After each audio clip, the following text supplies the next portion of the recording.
Nå, og nu skal vi have lavet sådan, så når vi har slået på fjenden, så slår fjenden os tilbage. Så er vi inde i fjenden her. Han skal ikke slå tilbage, hvis vi har crit-hittet, siger vi. Så dør han bare med det samme. Når vi så har slået på fjenden, så her, hvis fjenden dør, så slutter koden her. Men hvis fjenden ikke dør, så siger vi, så skal han slå tilbage. Så vi laver en, der hedder enemy damage. Og det er faktisk helt den samme kode som her. Hvor vi siger hans maximum damage minus hans. Og nu er vi inde at redigere i fjenden, så derfor så skal vi ikke skrive player eller enemy. Vi er inde i selve fjenden her. Og så siger vi enemy damage. Random enemy damage. Og så siger vi, at den skal så plusses med hans minimum damage.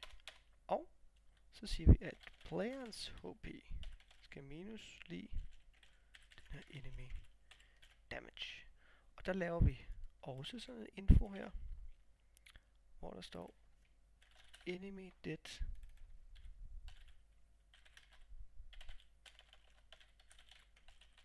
sådan der.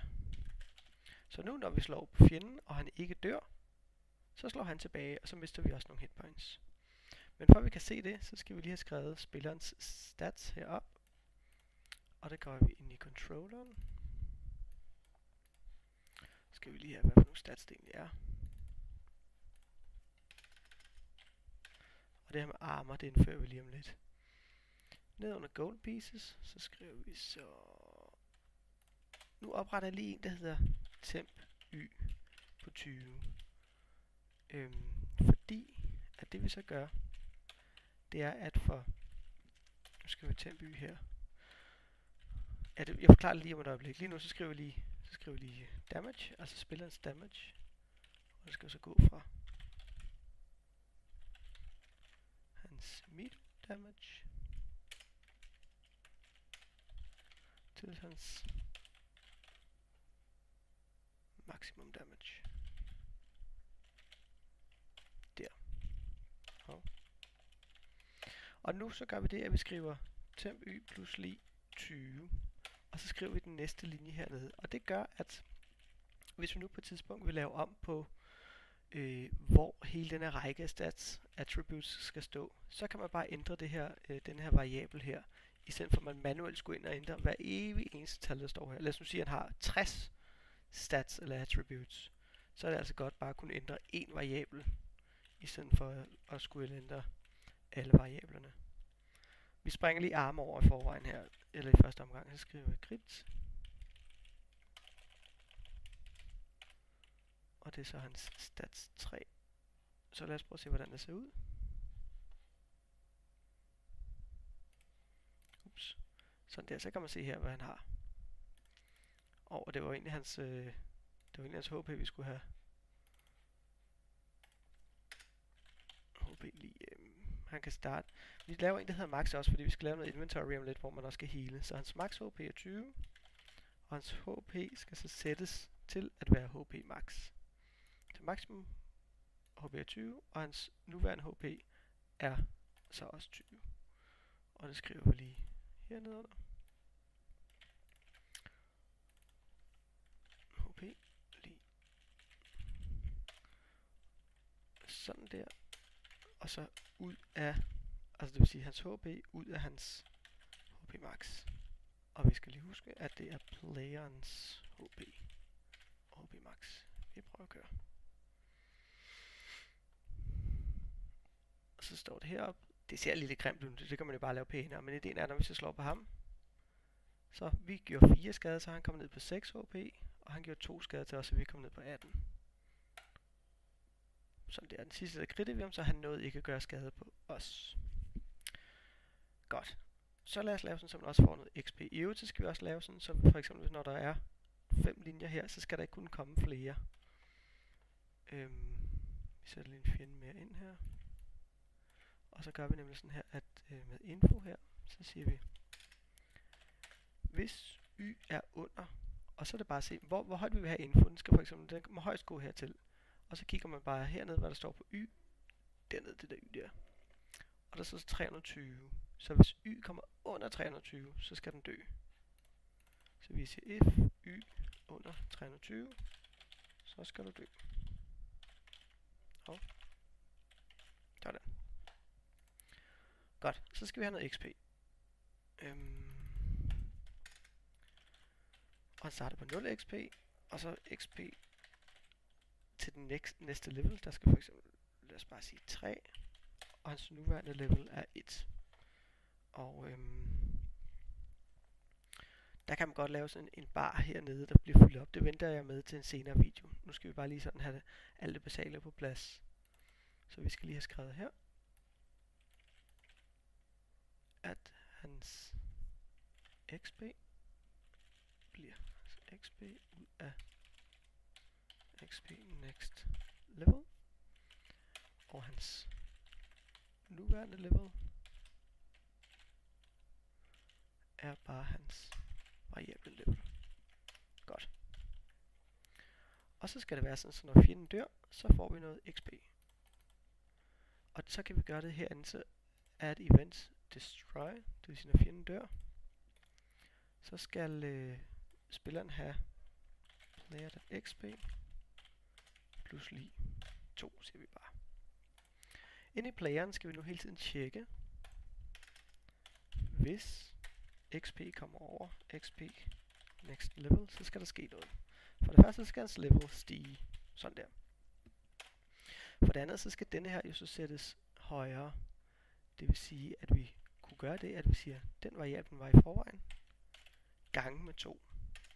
Så hver gang man stiger en level, så skal man bruge dobbelt så meget XP til næste level. Lad os se, om det fungerer. Eller, det skulle det gerne jo.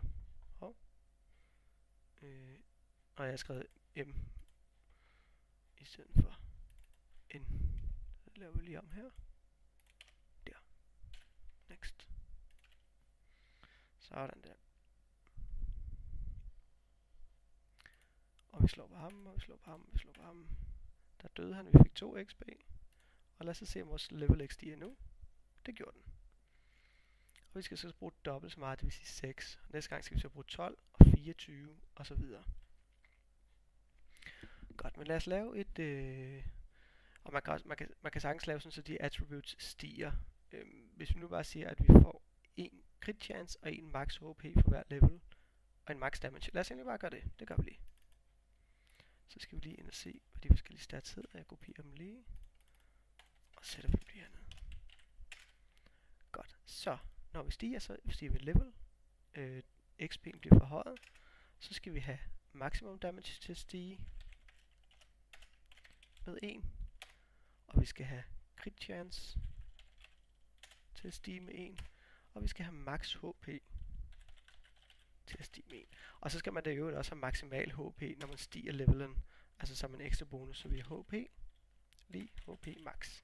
Så man får HP'en fyldt op.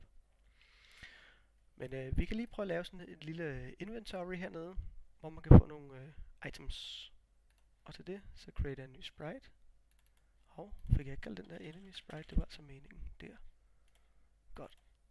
Og så siger vi INV, som står for inventory sprite.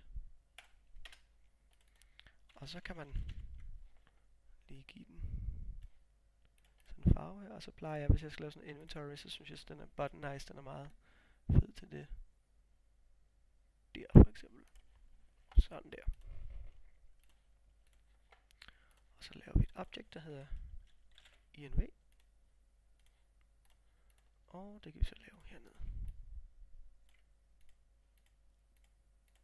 Der. Nu har man så 5 inventory spaces. Så laver vi noget nu. Det er ikke sikkert, at når jeg bliver færdig, men så laver vi det næste video. Vi laver sådan, så man kan få nogle våben. Og vi laver sådan, så man kan få nogle rustninger. Og vi laver sådan, så man kan få nogle healing potions. Lad os starte med healing potions. Vi skriver bare potion. Sprite. Og det bliver verdens grimmeste healing potion. Den kommer bare til at se sådan her ud. Dut. Sådan der. Precise collision checking gør, at hvis jeg nu kommer til at trykke herude, hvor jeg ikke har malet eller farvelagt, så registrerer GameMaker det ikke. Men nu, så kan jeg trykke over det hele, og så registrerer den det. Og så skriver vi potion her, og vi giver den der. Godt. Det vi skal gøre nu, det er at når nu den her potion, når nu vi har slået en fjende ihjel, det laver vi om lidt, så bliver der lavet den her potion her. Det vi så skal gøre, det er at tjekke om der er plads til den. Og det gør vi ved at sige with env, altså nu tager vi alle inventoriesne, og så siger vi if collision point, altså hvis der på deres plads, og vi tjekker for alle, ikke er nogen, og det skriver man så ved at skrive not foran. Så vi tjekker, om der er noget som helst på inventories plads, og hvis der ikke er det, så skal, og nu er vi jo inde og tjekke inventoriesne, så hvis vi skriver other.x, så går vi tilbage til den potion her. Så potions x skal være lige det inventories x, hvor der ikke er noget, og det samme med y. Og så siger vi en kode, der hedder exit, fordi nu skal vi ikke køre mere kode her. Vi har fundet vores plads til den her potion her. Så finder den sin plads. Og vi kan lige gøre sådan her, hvis vi nu siger, at når jeg trykker på space, så skal vi lige oprette instance create en potion. Det er bare lige for at tjekke. Så når jeg trykker på space nu, så skulle der gerne komme potions ned i vores inventory. Det gør der også dernede. Godt. Og vi siger lige, så kan vi tillade os at skrive instance destroy hernede, fordi instance destroy. Fordi at hvis det x og y findes, så exitter vi resten af koden nu, så gider vi ikke køre mere kode. Det vil altså sige, hvis koden får lov til at køre herned til, så er det fordi der ikke er plads til den. Og så skal den bare destrueres. I den næste video, så vil jeg lave, hvor man kan bruge den her potion, og så indføre noget sværd og noget rustning, man også kan have hernede.